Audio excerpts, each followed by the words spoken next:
Le café togolais, c'est un café robusta très particulier, très apprécié sur le plan international. C'est un café Nayoli, de vieux plants que le Togo a encore aujourd'hui sur son territoire. Et donc ça fait du Togo l'un des pays qui a encore les meilleurs robustas au monde. Du coup, nous pouvons nous permettre de pouvoir mettre 100% du café robusta dans les capsules pour avoir un goût particulier et premium, ou bien mélanger avec du café arabica pour avoir toujours un goût exceptionnel de haut de gamme. On appelle ça mélange Prince. Je me nomme Kwame Elompol Peli, à l'état civil. Je suis un entrepreneur togolais, le responsable et le premier promoteur de King Café Africa au Togo. Passionné du café, ayant étudié plus de 15 ans en Italie. Cherchant de prendre du café quotidiennement, je vois que le café qu'on me servait venait de l'Inde. Alors qu'au même moment, le Togo est un producteur de café, un très bon café d'ailleurs, et du cacao. Alors là, je me suis posé la question en tant que jeune entrepreneur. Qu'est-ce qui me bloque de pouvoir essayer de produire, de transformer notre produit au Togo? L'Afrique veut se doter de ces moyens de développement. Et là, je me suis dit, ça serait important, ça serait intéressant de transformer le café. Et pour le faire, je me suis fait former par les meilleurs du domaine, les Italiens, et retourner pour pouvoir mieux faire un café de haute qualité. King Café a voulu travailler et travaille concrètement dans la filière. C'est-à-dire, on ne s'est pas positionné seulement au niveau de la transformation, mais aujourd'hui, King Café va au-delà. Et qu'est-ce qui veut dire? Ça veut dire que nous avons aujourd'hui plus de 25 scoops, c'est-à-dire des coopératives, plus de 260 producteurs de café cacao qui sont sous nos directions, qui nous permettent de pouvoir mieux contrôler la qualité et le type de produit que nous mettons dans nos capsules. Et après ça, nous faisons ce qu'on appelle le gradage, c'est-à-dire qu'il faut avoir les différents grades de café, le triage. Et après le triage, nous obtenons les cafés les plus ronds et les plus parfaits. Et avec ça, nous commençons donc à faire la production du café, donc la torréfaction. Et après la torréfaction, la mouture de café. King Café a débuté depuis la plantation jusqu'à la transformation au produit fini. Pour la torréfaction de nos cafés, c'est torréfié à Lomé, au Togo, dans notre usine ici. Et donc c'est torréfié dans ces machines-là qui permettent d'avoir chaque 15 à 20 minutes une torréfaction de café bien torréfié. Et ça fonctionne à gaz. On a une vie de à peine 3 ans.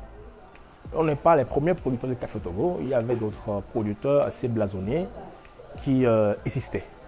Mais nous, avant de la mettre sur le marché, nous avons fait des recherches de marché et nous avons compris qu'il fallait aller plus loin, proposer un produit plus de qualité, un produit plus innovant.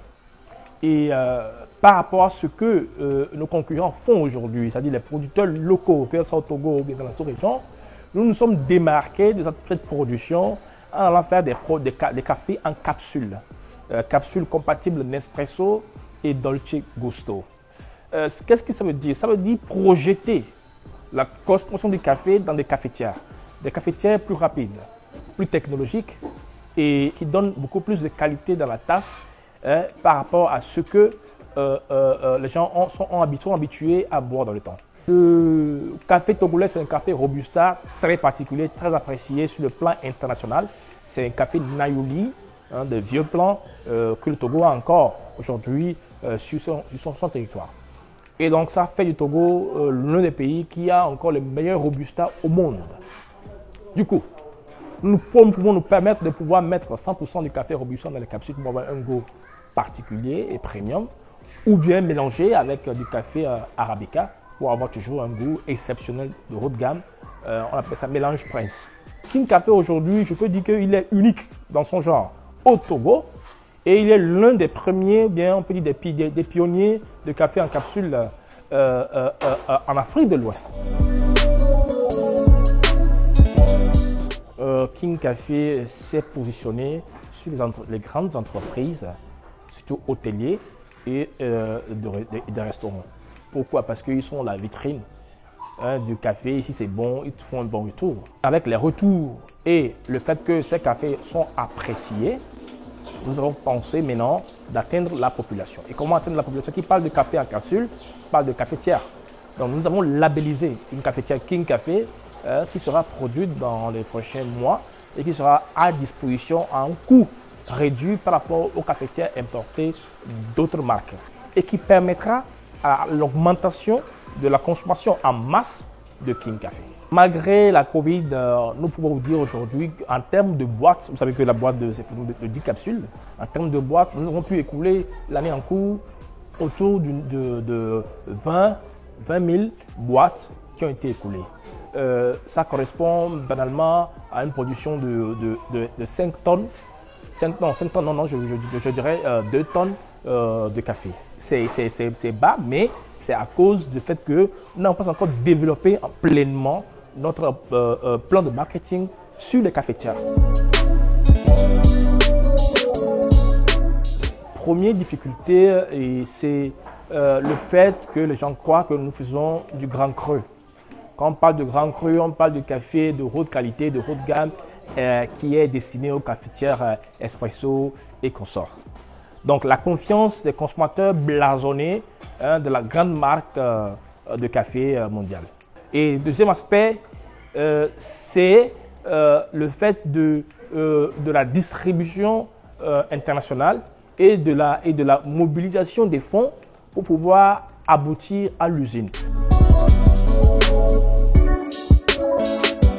Nous sommes en train d'aller vers l'usine complète de la transformation de haut gamme de café et non seulement, mais aussi du cacao au Togo. Qu'est-ce que ça veut dire? Ça veut dire un investissement de près de 500 millions qui se fera à l'intérieur de la plantation. Je parle du Wawa, chef-lieu Badou. Là où nous avons aujourd'hui un domaine et nous sommes prêts à installer une grosse usine de transformation de café et cacao. Et aujourd'hui, les partenaires financiers aussi sont en train de se positionner pour que d'ici 2022, fin 2022, on puisse mettre l'usine. Donc notre perspective, c'est de transformer d'ici fin 2022, bien commencer d'ici fin 2022, commencer à transformer plus de 20 tonnes par an de café sur le territoire togolais, envoyé dans la sous-région et aussi à l'extérieur, à l'international.